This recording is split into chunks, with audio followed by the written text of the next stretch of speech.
जय श्री राम। मानस प्रेमी रामचरितमानस में गोस्वामी जी भगवान के बारे में बोले हैं।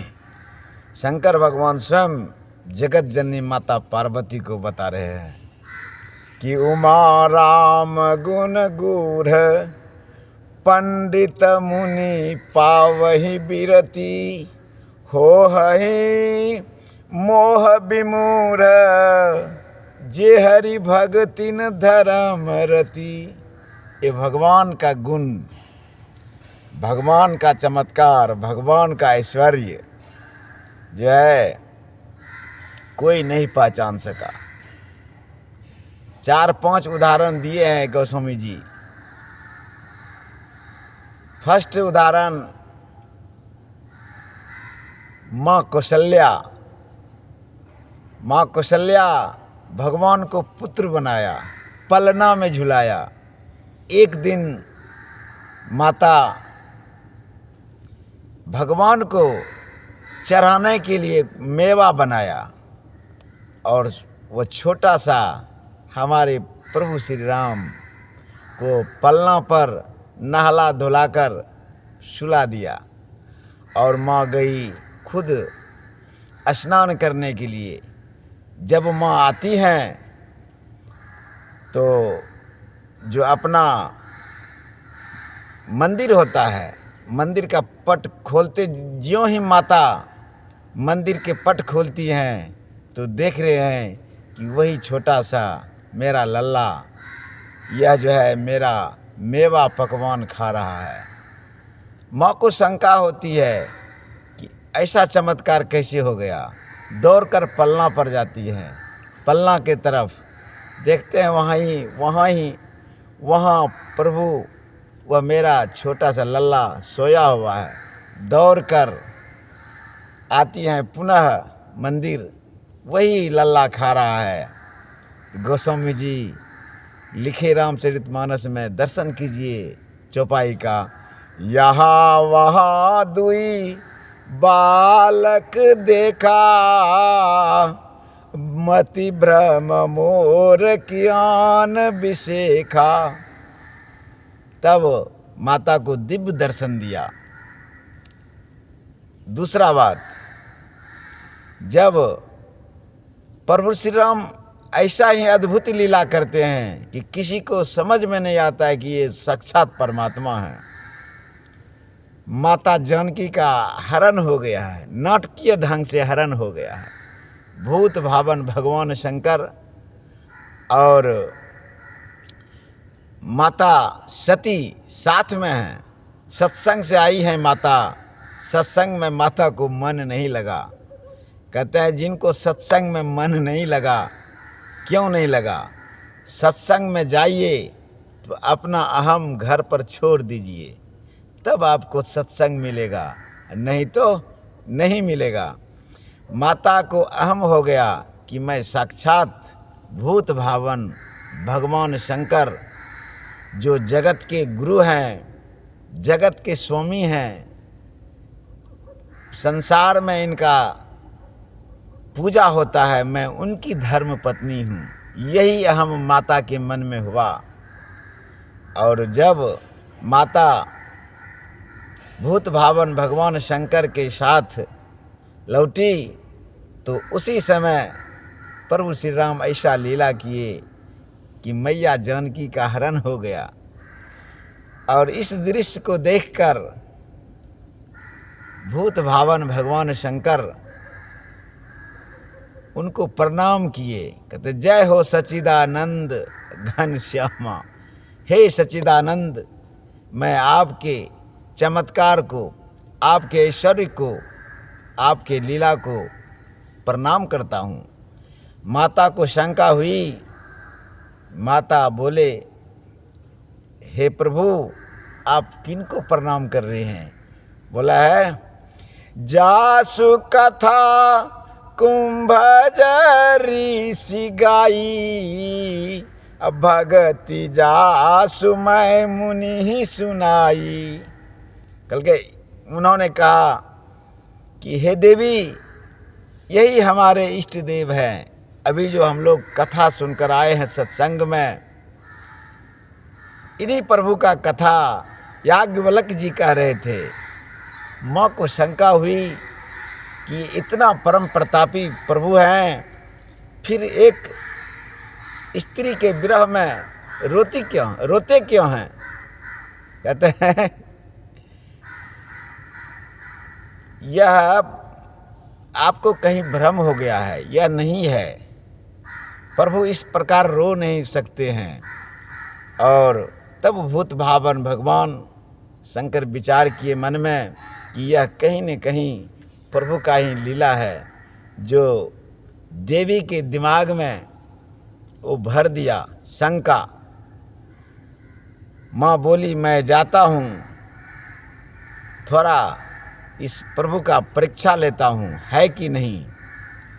तब गया परीक्षा लेने के लिए।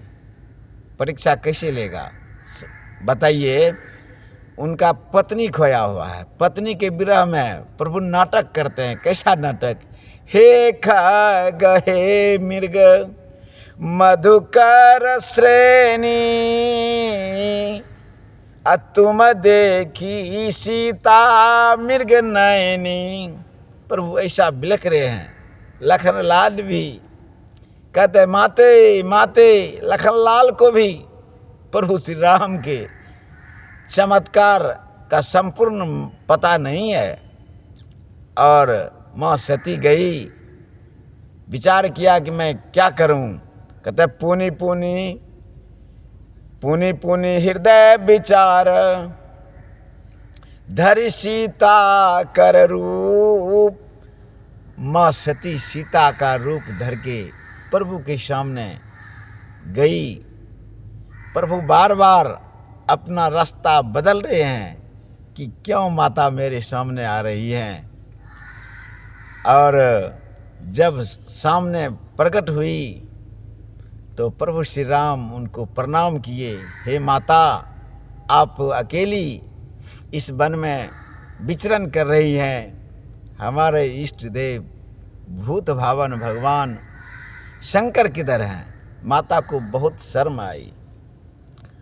और माँ जब नेत्र बंद करके पुनः नेत्र को खोला, पूरा ब्रह्मांड में मैया जानकी, प्रभु श्री राम और लखन जी दिखाई दिए।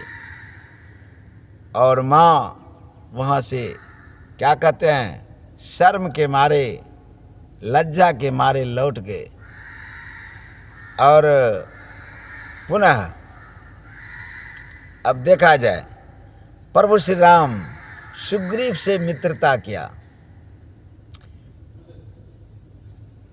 सुग्रीव को प्रभु के ऐश्वर्य के बारे में कुछ मालूम नहीं, तरह तरह के कुछ बात उनको बता रहे हैं। वह पंपापुर सरोवर के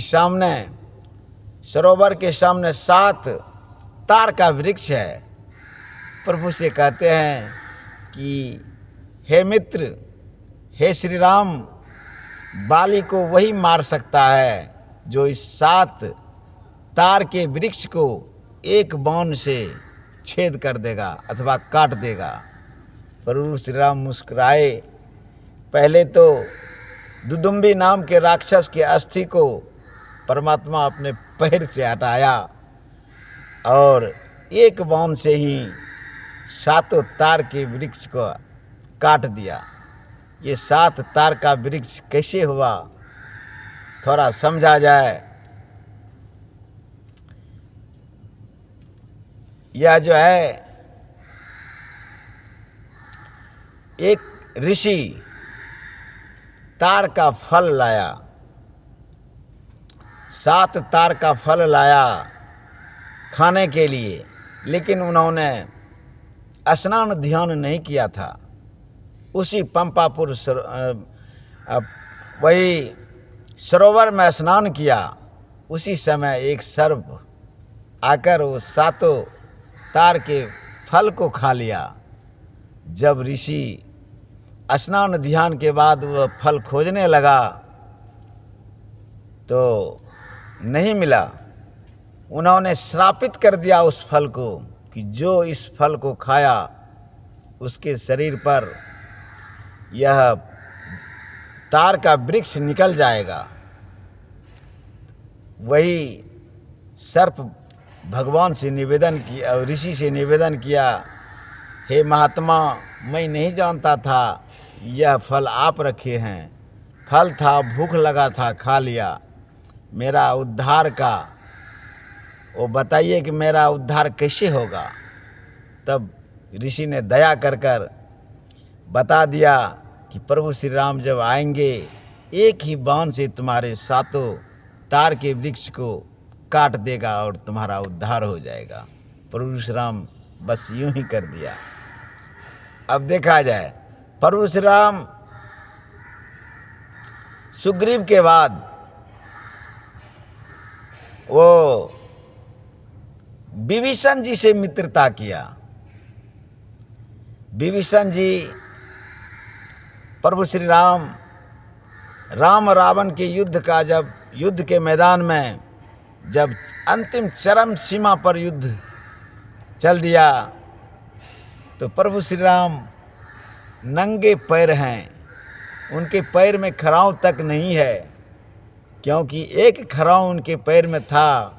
वह भरत जी लेकर अपने क्या कहते हैं मस्तिष्क को शांत किया।